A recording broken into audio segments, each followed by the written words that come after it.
কবি সুনীল গঙ্গোপাধ্যায় লেখা কবিতা পাহাড় চূড়ায়।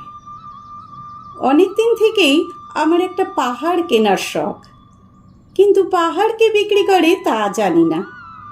যদি তার দেখা পেতাম, দামের জন্য আটকাতো না।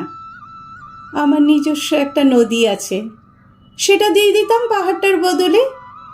কে না জানে পাহাড়ের চেয়ে নদীর দামই বেশি। পাহাড় স্থানু, নদী বহমান।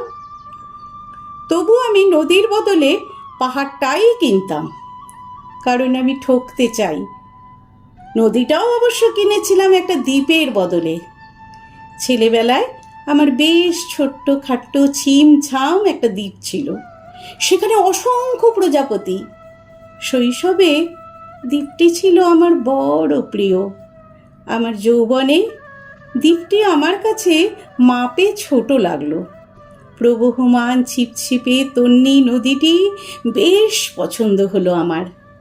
বন্ধুরা বলল, ওইটুকু একটা দ্বীপের বিনিময়ে এত বড় একটা নদী পেয়েছিস, খুব জিতেছিস তো মাইরে। তখন জয়ের আনন্দে আমি বিহ্বল হতাম। তখন সত্যিই আমি ভালোবাসতাম নদীটিকে। নদী আমার অনেক প্রশ্নের উত্তর দিত, যেমন, বলো তো আর সন্ধেবেলা বৃষ্টি হবে কি না? সে বলতো, আজ এখানে দক্ষিণ গরম হাওয়া, শুধু একটি ছোট্ট দ্বীপে বৃষ্টি, সে কি প্রবল বৃষ্টি, যেন একটা উৎসব। আমি সেই দ্বীপে আর যেতে পারি না। সে জানতো, সবাই জানে, শৈশবে আর ফেরা যায় না। এখন আমি একটা পাহাড় কিনতে চাই। সেই পাহাড়ের পায়ের কাছে থাকবে গহন অরণ্য। আমি সেই অরণ্য পার হয়ে যাব।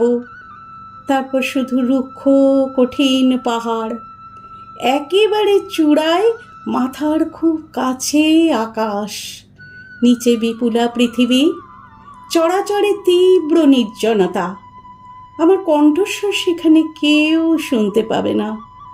আমি ঈশ্বর মানি না, তিনি আমার মাথার কাছে ঝুঁকে দাঁড়াবেন না। আমি শুধু 10 দিককে উদ্দেশ্য করে বলবো, প্রত্যেক মানুষই অহংকারী। এখানে আমি একা, এখানে আমার কোনো অহংকার নেই। এখানে জয়ী হবার বদলে ক্ষমা চাইতে ভালো লাগে। হে 10 দিক, আমি কোনো দোষ করিনি, আমাকে ক্ষমা করো।